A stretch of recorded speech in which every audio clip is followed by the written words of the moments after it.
इस वीडियो में डायरेक्ट और टू द पॉइंट इंग्लिश की बात करेंगे। इंग्लिश के दो पेपर हैं सीएसएस एग्जाम में। एक है इंग्लिश एसे का और दूसरा है इंग्लिश प्रेसी एंड कंपोजिशन। मैंने 2 साल कंपोजिशन सेंट्रल सुपीरियर एकेडमी पर की थी।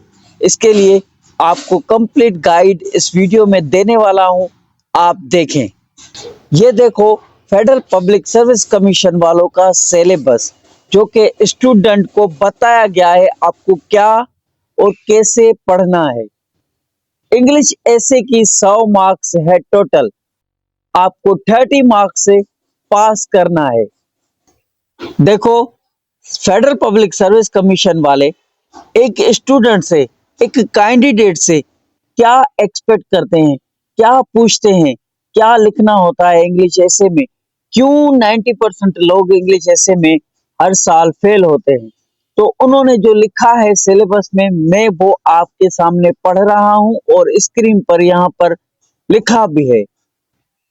Candidates will be required to write one or more essay in English.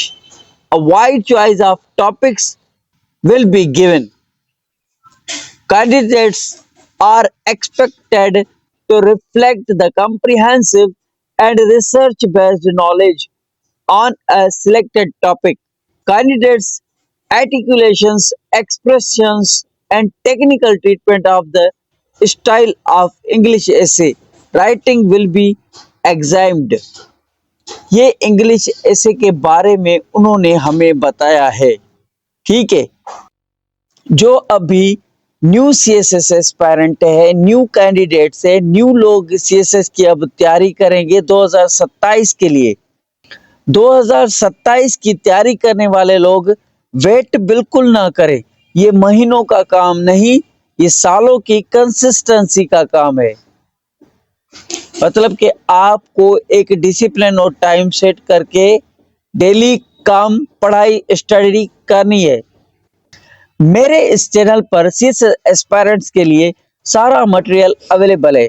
Her subject का सिलेबस कंप्लीट कर चुका हूं, तो वो आप एक एक लेक्चर देख सकते हैं आराम से। एमपीटी स्क्रीन टेस्ट की 1 मंथ में तैयारी, वो भी आप लेक्चर्स देख सकते हैं।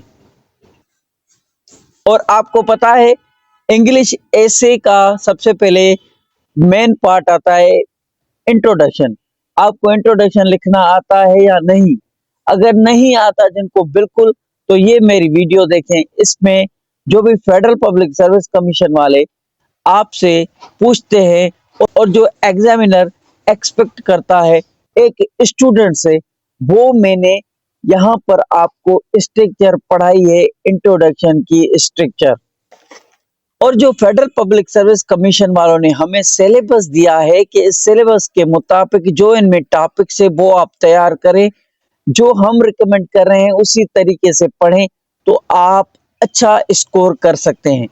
तो वो लेक्चर इंग्लिश एसे के और जो सीएसएस के सिलेबस में मौजूद है, वो ऐसे मैंने 500 वर्ड्स के बिगिनर्स के लिए एक प्लेलिस्ट बनाई है। वहां पर जाकर आप वो एक एक लेक्चर देखकर मटेरियल कलेक्ट करें। अब सिलेबस में क्या लिखा गया है इंग्लिश प्रेसी एंड कंपोजिशन के लिए, जो स्क्रीन पर लिखा है ये पढ़ो, मैं पढ़ के दिखाता हूँ। The examiner in this subject will be based upon a paper carry some marks to test the candidate's ability to handle précis writing, reading comprehension, sentence structures, translations, grammar and vocabulary। ये आपकी English प्रेसी में आपकी comprehension, sentence और उसकी sentence की structure और translation और grammar और वोकेबुलरी की टेस्ट करते हैं। इसके लिए प्रेसी होती है। ठीक है, और प्रेसी में क्या पूछा जाता है और प्रेसी राइटिंग है क्या, ये भी उन्होंने हमें बताया है। देखो, प्रेसी राइटिंग 20 मार्क्स की होती है।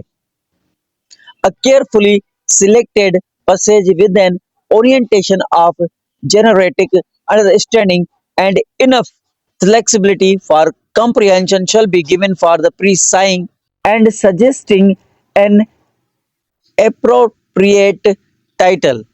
Out of the total 20 marks allocation to this question, 15 shall go to precising the text and 5 to suggesting the title.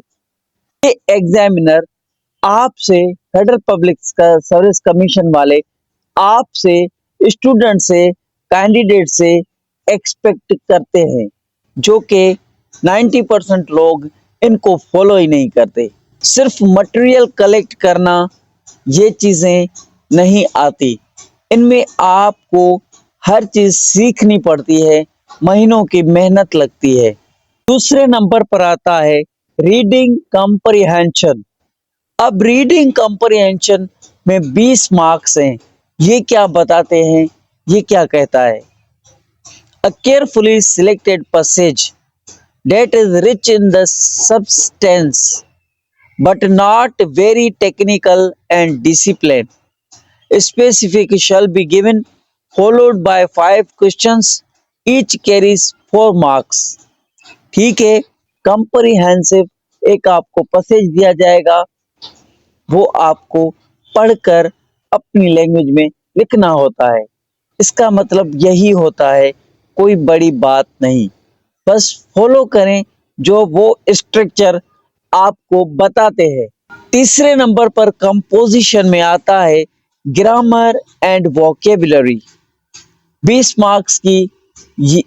Marks का ये पोर्शन है। Grammar and vocabulary, correct use of tense दिए जाएंगे, आपको वो करेक्ट करने हैं। आर्टिकल्स का आपको पता होना चाहिए। प्रीपोजिशन आपको आनी चाहिए। प्रीपोजिशन एक फिक्स होती है, वो भी आपको सीखनी पड़ेगी, किस वर्ड्स के साथ कौन से वर्ड्स लगते हैं। कंजक्शंस आपको आनी चाहिए। पंक्चुएशंस मार्क्स आपको आनी चाहिए।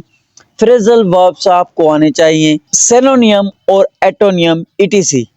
अब देखो, ये सारे लेक्चर इस चैनल पर मौजूद हैं। सिनोनियम और एटोनियम की एक डिक्शनरी है, वो आपको याद करनी होगी, और वो तमाम वर्ड्स मैंने इस चैनल पर प्लेलिस्ट बनाई है, उस पर दे दिए हैं, most important and most repeated. इसके बाद आता है सेंटेंस करेक्शन। 10 मार्क्स के सेंटेंस करेक्शन का पोर्शन है। The sentences shall be given, each have a clear structure, flow in terms of grammar or punctuations. The candidates shall be asked to rewrite them with really needed correction only. ये आपको sentence दिए जाएंगे, आपको correction करनी होगी उनमें। आपको वो सेंटेंस गलत लिखे होंगे, आपको उनको सही करके लिखना होगा। यहाँ पर आपको सिर्फ सेंटेंस की स्ट्रक्चर ठीक नहीं करनी, यहाँ पर आपको कंप्लीट एक सही मीनिंग देने वाला सेंटेंस बनाना होगा।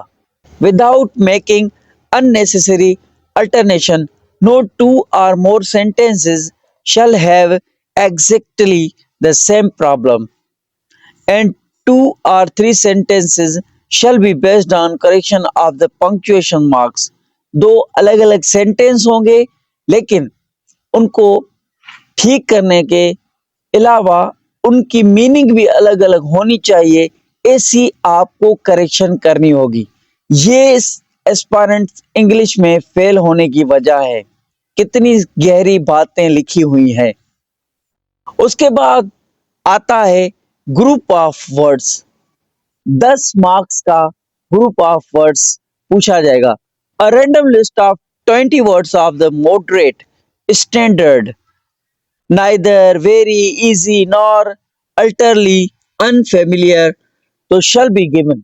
ये आपको दिए जाएंगे वर्ड इस तरह से, to be grouped by the candidates in pair of those having similar or opposite meaning, as may be clear indirect in the question। इस तरह से आपको ये ग्रुप ऑफ वर्ड्स दिए जाएंगे और उनको आप जोड़ेंगे।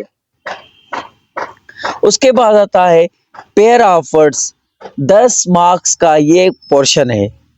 The pair shall be given are seemingly similar words with different meaning, generally confused in the communication. For bringing out the differences in meaning of any given of them by first explaining them in the parent's thesis and then using them in sentences, ये आपको समझाया गया है। उसके बाद आता है translation, 10 marks की ट्रांसलेशन सेंटेंसेस होते हैं।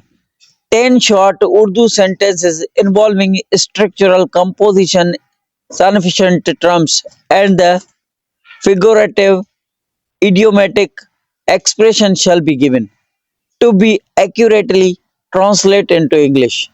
ये आपको idioms की तरह और मुख्तलिफ तरीके से सेंटेंस दिए जाएंगे और उनको आपको ठीक करना है, उनको ट्रांसलेट करना है। अब आपको ये सब कुछ पढ़ना है, कैसे पढ़ना है, कहाँ से पढ़ना है। सबसे पहले जो भी स्टूडेंट होता है, न्यू सीएसएस एस्पिरेंट होता है, वो किसी ना किसी एकेडमी पर बेसिक ग्रामर सीखने जाता है, वो बहुत इंपॉर्टेंट है। उसके बाद वहीं पर ही सेंटर पर एकेडमी पर आपको एडवांस इंग्लिश सिखाते हैं और वो भी इम्पोर्टेंट है। उसके बाद आपको कंपोजिशन, आगे सीएसएस के जर्नी पर कदम रखना होगा और आगे अपना कदम बढ़ाना होगा।